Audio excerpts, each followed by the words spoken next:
ಎಲ್ಲರಿಗೂ ನಮಸ್ಕಾರ. ಎಲ್ಲರಿಗೂ 70ನೇ ಕನ್ನಡ ರಾಜ್ಯೋತ್ಸವದ ಹಾರ್ದಿಕ ಶುಭಾಶಯಗಳು. ಸ್ನೇಹಿತರೆ, ನವೆಂಬರ್ 1ರಂದು ನವೆಂಬರ್ ತಿಂಗಳಿನಲ್ಲಿ ಕನ್ನಡ ರಾಜ್ಯೋತ್ಸವದ ಹಬ್ಬವನ್ನು ನಾಡಿನೆಲ್ಲೆಡೆ ಮಾಡ್ತಾರೆ. ಅದೇ ರೀತಿ ಮೈಸೂರಿನ MMK ಆಡಿಟೋರಿಯಂನಲ್ಲಿ ನವೆಂಬರ್ 15ರಂದು ಸಕಲ ಕಲಾ ಸಿರಿ ವಿದ್ಯಾಪೀಠ ಸಂಸ್ಥೆಯಿಂದ ಮೈಸೂರಿನಲ್ಲಿ ಕನ್ನಡದ ಹಬ್ಬ ಕರ್ನಾಟಕ ಸಂಭ್ರಮವನ್ನು ಬಹಳ ವಿಜೃಂಭಣೆಯಿಂದ ಆಚರಿಸಲಾಯಿತು. ಈ ಒಂದು ಕಾರ್ಯಕ್ರಮದಲ್ಲಿ ವರ್ಷದ ಕನ್ನಡಿಗ 2025 ಈ ಒಂದು ಪ್ರಶಸ್ತಿಯನ್ನ ನಮ್ಮ ನಾಡಿನ ಹಲವಾರು ಸಾಧಕರಿಗೆ, ನಮ್ಮ ನಾಡಿನ ಹಲವಾರು ಕಲಾವಿದರಿಗೆ ಸಕಲ ಕಲಾ ಸಿರಿ ವಿದ್ಯಾಪೀಠ ಸಂಸ್ಥೆಯಿಂದ ಪ್ರಶಸ್ತಿಗಳನ್ನು ನೀಡಲಾಯಿತು.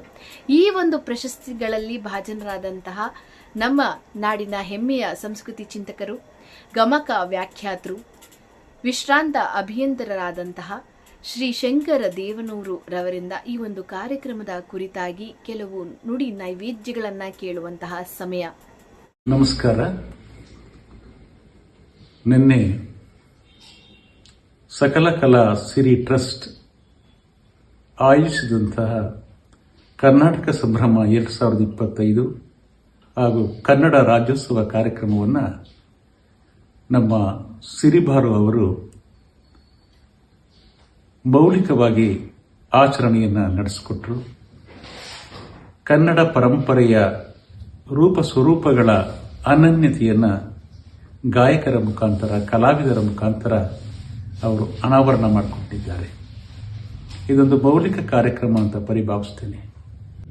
ಕನ್ನಡ ಅಂತಕ್ಕಂಥದ್ದು ಕೇವಲ ನುಡಿಯಲ್ಲ, ನುಡಿಯನ್ನಾಡುವ ಜನತೆ ಅಂತ ನಾವು ಅರ್ಥೈಸಿಕೊಳ್ಬೇಕಾಗಿದೆ.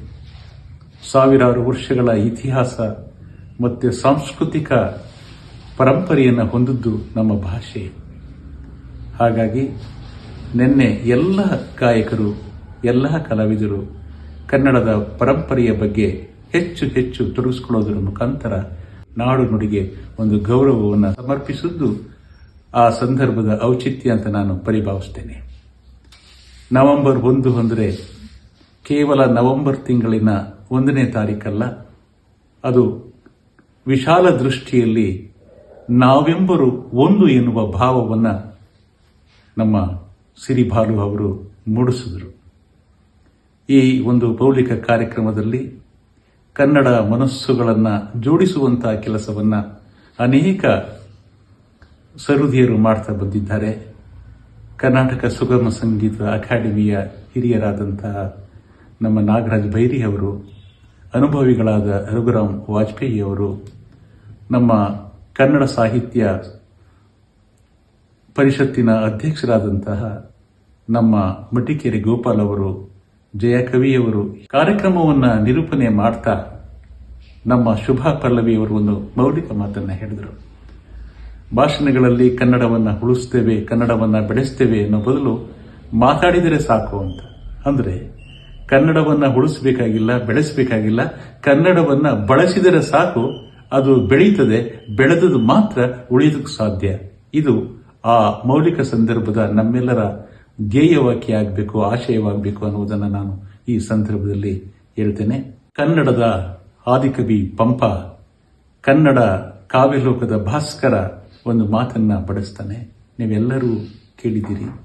ಚಾಗದ ಭೋಗದ ಗೇಯದ ಗುಟ್ಟಿಯ ಅಲಂಪಿನ ಇಂಪಿನೊಳಗೆ ಆಗರವಾದ ಮಾನಸರೇ ಮಾನಸರ್.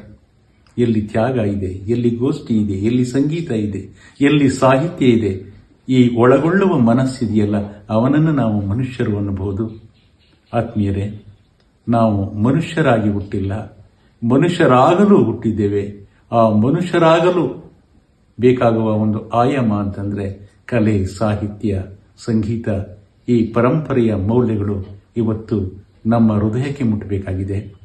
ಆಧುನಿಕ ಜಗತ್ತು ಹೃದಯ ಒಣಗಿದೆ, ಹೃದಯ ತೇವಗೊಳ್ಳುವ ಕೆಲಸವನ್ನು ನಮ್ಮ ಸಿರಿಬಾಲು ಅವರು, ನಾಗರಾಜ್ ಬೈರಿ ಅವರು, ರಘುರಾಮ್ ವಾಜಪೇಯಿ ಅವರು, ಜಯಪ್ಪ ವಣ್ಣಾಳಿಯವರು, ಮಡಿಕೇರಿ ಗೋಪಾಲ್ ಅವರು ಮಾಡ್ತಾ ಇದ್ದಾರೆ.